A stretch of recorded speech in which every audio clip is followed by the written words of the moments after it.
এই চকবার আইসক্রিমটা আমার কাছে গরুর মাংস কাঁকড়াটা দুপুর ওদের ঘোরার জায়গা। আর আমার একটু কাজও আছে না, আমরা তো এখন যাব অনেকগুলা দেশ ভাবছি, তখনও বুঝি নাই যে মাঝখানে অনেক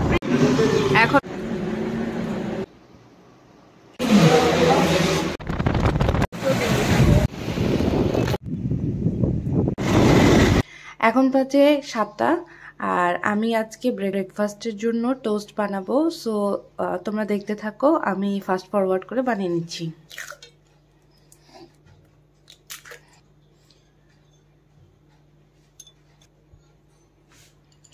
এর মধ্যে দিয়ে দিব পেঁয়াজ কুচি, প্লাস আরো দিব হচ্ছে কাঁচামরিচ। প্যাচুলা দিয়ে ভালোভাবে মিক্স আপ করে নিব। এটা হচ্ছে হোমমেড ব্রেড, এটা আমি বাসায় বানিয়ে রেখেছিলাম।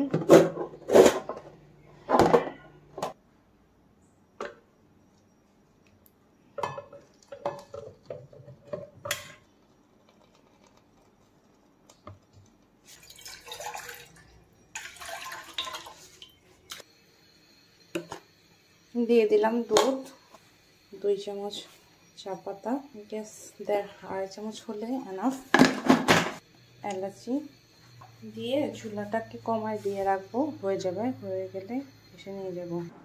এখন সকালের যে প্রেয়ারের পরে যে সূরাগুলা পড়ি, সো সেগুলো এখন পড়বো। দেন ততক্ষণে টোস্ট হয়ে যাবে, ওগুলা খাবো আর চা খাবো, দেন বেরিয়ে যাব। টোস্ট অলরেডি তৈরি হয়ে গিয়েছে, সাথে আছে শসা গাজর আর একটু মেয়োনিজ। এখন অলরেডি 9:30 বাজে, আমরা চিরাং যাচ্ছি।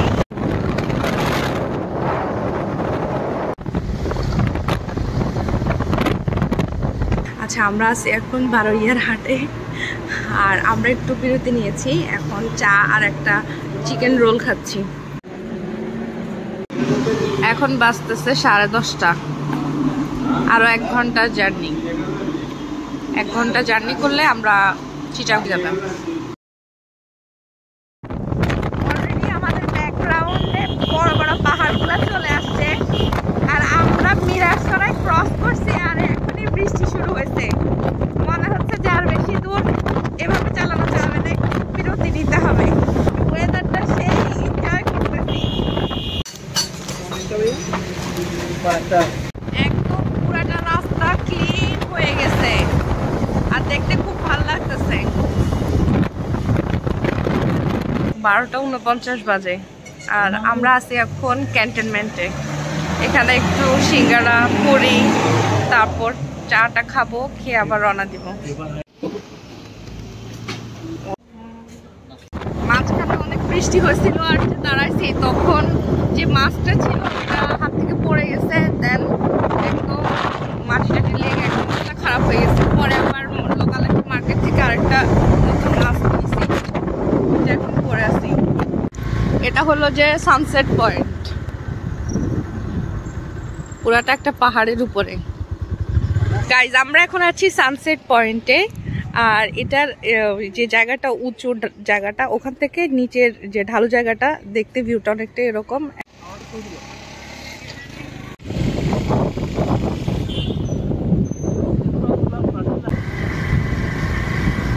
একদম পুরো আঁকাবাঁকা একটা রাস্তা, দিকে এত বাতাস, মানে মাথা একদম ঠিক থাকার মতো না। আর এটা হচ্ছে ক্যান্টনমেন্টের গলফ ক্লাব এরিয়া, সো আমরা ওইটাকে এখন ওভারটেক করে চলে যাচ্ছি। একদম একটা মনে হচ্ছে কি পাহাড় দিয়ে নিচে ডিরেক্ট নামতেছি। আর তো এই জায়গাটার নাম হচ্ছে বোট ক্লাব। হ্যাঁ, তো এখানে থেকে আমরা বোট নিয়ে ঘোরাঘুরি করতে পারবো, যেহেতু আমরা আমাদের একটা বিজনেস পারপাসে এসেছি। তো আমাদের হাতে এখন খুব একটা টাইম নাই, নেক্সট টাইম যখন ঘোরার জন্য আসবো তখন এই জায়গাগুলোতে ভালোই টাইম নিয়ে আসবো, তাই না? আর আমরা আমাদের বাসায় যে স্নোই ময়জাকে রেখে আসি, এই কারণে আমরা চাইলেও 1 নাইট স্টে করতে পারি না। তো ইনশাআল্লাহ আমরা যখন ভবিষ্যতে ওদেরকে নিয়ে আসবো তখন আমরা এই জায়গাগুলোতেও ঘুরবো।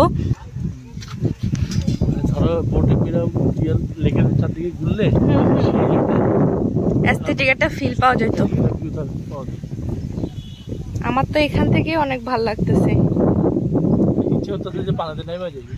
হ্যাঁ, না আমি যখন এই ক্যান্টনমেন্ট দিয়ে আসবো ভাবছি তখনও বুঝি নাই যে এই জায়গাটা এরকম হবে, এত সুন্দর হবে। আমি আগে কুমিল্লা ক্যান্টনমেন্ট, তারপর হচ্ছে ঢাকা ক্যান্টনমেন্ট, ওগুলাতে গেছি। তো ওইটার এটার মধ্যে মনে করো যে অনেক ডিফারেন্স। এটা প্যাডেলের। আমাদের নোয়াখালী বাংলাদেশের 1 নাম্বার ধনী জেলা হলেও এখানে ওই রকম ঘোরার মতো খুব একটা প্লেস নাই। যেগুলো আছে সেটা ধরো তোমরা যে মার্কেটগুলোতে, শপিং মলগুলোতে আছে ওগুলাতে ঘুরে আসার মতো, বা রেস্টুরেন্টগুলোতে। বাট এরকম ওপেন প্লেস, একটা বিকেলে সময় কাটানোর মতো জায়গা খুব কমই আছে। সো আমরা যখন এসব এরিয়া থেকে এরকম একটা ওপেন এরিয়াতে আসি, আমাদের একদম পুরো কলজাটা শান্তি হয়ে যায়।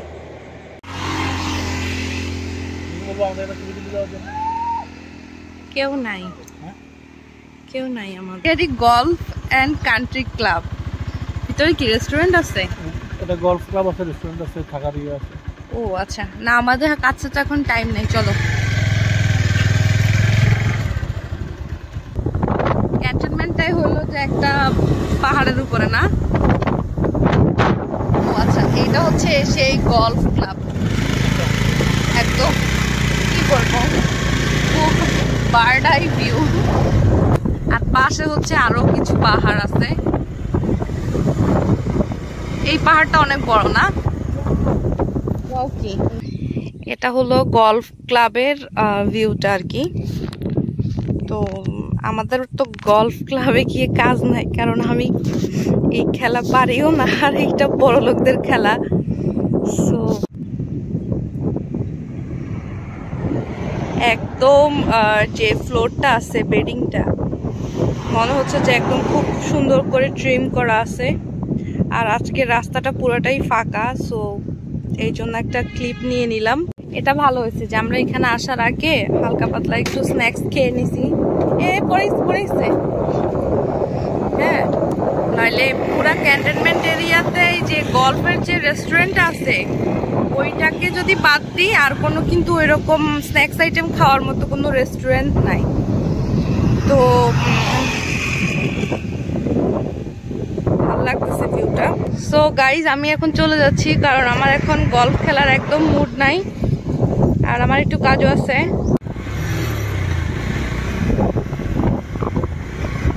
ও, এই পাহাড়টা হচ্ছে সবচেয়ে বড় একটা পাহাড়। আচ্ছা, রাস্তা দেখাতে দেখাতে বলি, তোমরা যারা এখনো আমার চ্যানেলটাকে সাবস্ক্রাইব করোনি, সো দ্রুত সাবস্ক্রাইব করে দাও। আর তোমাদের যদি আমার কোনো প্রশ্ন থেকে থাকে যে আমার প্রফেশনাল লাইফ বা আমার সম্বন্ধে যে কোনো ধরনের প্রশ্ন, তোমরা কমেন্ট করতে পারো। তোমরা যারা আমার এখনো আগের পয়লা বৈশাখের ভিডিওটা দেখো নাই, যারা দেখো নাই, ভিডিওটা গিয়ে দেখে আসতে পারো। ক্যান্টনমেন্ট এরিয়া থেকে বের হয়ে আমরা আরো 2-4 কিলোমিটার সামনে গিয়ে হালকা পাতলা স্ন্যাক্স আইটেম খেয়ে এরপরে বের হয়ে যাই এই পতেঙ্গা রোডে। তোমরা এখন দেখতেছো যে আমরা এখন যে লার্জেস্ট মেরিন ড্রাইভ আছে সেটা দিয়ে যাচ্ছি। এই রাস্তাটা থেকে ডিরেক্টলি যে পাশে এই যে পতেঙ্গার যে বিচটা আছে সেটাও কিন্তু দেখা যাচ্ছে। তো তোমরা দেখতে থাকো।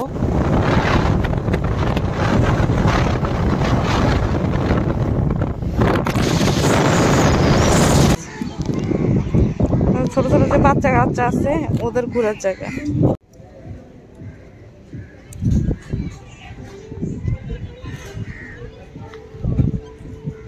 চলে আসছি আমরা পতেঙ্গাতে। সো দুপুরের জন্য আমরা এখন আগে লাঞ্চ করে নিব, দেন অল্প একটু কিছুক্ষণ বিচে যাব। এক প্লেটে কয়টা থাকে? 8 পিস থাকে। 8 পিস মানে এই যে সবগুলো ভাগে ভাগে দিতে পারবে। 8 পিস কত বলছে? 150 টাকা। নাও এক প্লেট নাও। আজকে যে এভাবে আসবো পতেঙ্গাতে, এটা একবারে ভাবি নাই। বাদাম পড়ে যাইতেছে তো। আমরা অলরেডি আমাদের জন্য কাঁকড়া অর্ডার দিয়েছি, এটা খাবো, খেয়ে পাশে রেস্টুরেন্ট আছে সেখান থেকে খিচুড়ি খাবো। হ্যাঁ নিয়ে আসবো।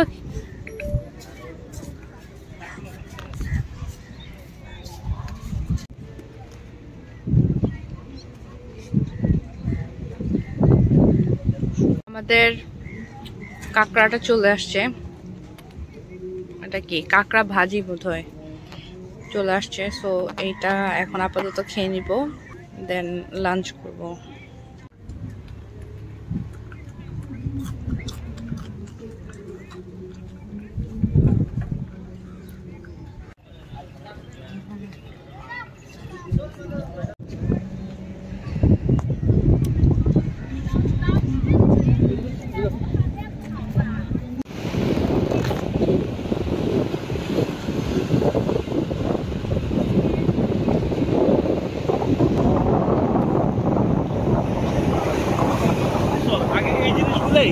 হ্যাঁ অনেক অ্যাক্সিডেন্ট হওয়ার কারণে এগুলো এটা ব্লক করে দিচ্ছে।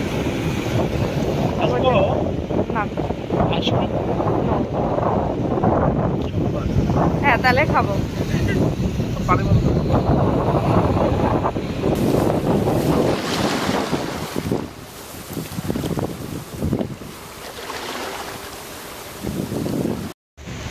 পতেঙ্গা আসাটা একদম কমপ্লিটলি একটা আনএক্সপেক্টেড ছিল, আমরা একদম প্ল্যান করে আসি নাই, বাট এখানে আসার পর ভালোই লাগতেছে। চারদিকে ভালোই গরম চারপাশে, কিন্তু এই জায়গাটা ভালোই বাতাস আছে। তো এখানে পিকনিক করে তারপরে আসলে কি সুন্দর ইয়ে আছে, এটা তো হ্যাঁ বুঝছি। আর আমাদের ওইখানে আসলে ভাঙে যায়, ইয়ে হয়ে যায়। এখানে যে ঠান্ডা বাতাসের জন্য এই চকবার আইসক্রিমটা আমার কাছে মনে হয় একটা গেমের মতো, দ্রুত না খেতে পারলে একদম নিচে পড়ে যাবে, পরে একেবারেই খাওয়া যাবে না। বুঝতে পারছো বিষয়টা? এখন খাবো একদম ফ্রেশ ডাব।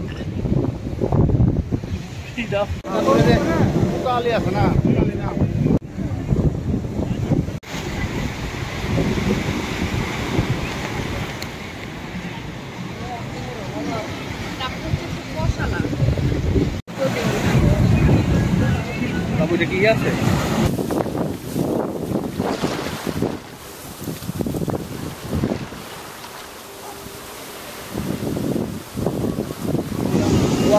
আমারও বলো। আচ্ছা ঠিক আছে।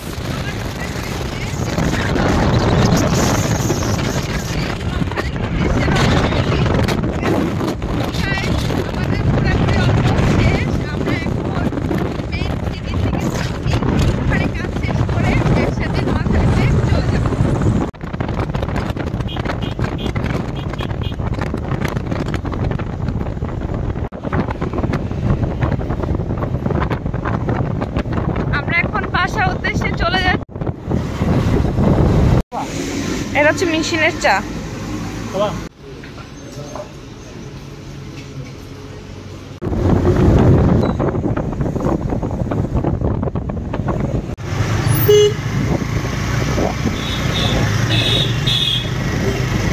গরুর মাংস আর সাথে পরোটা।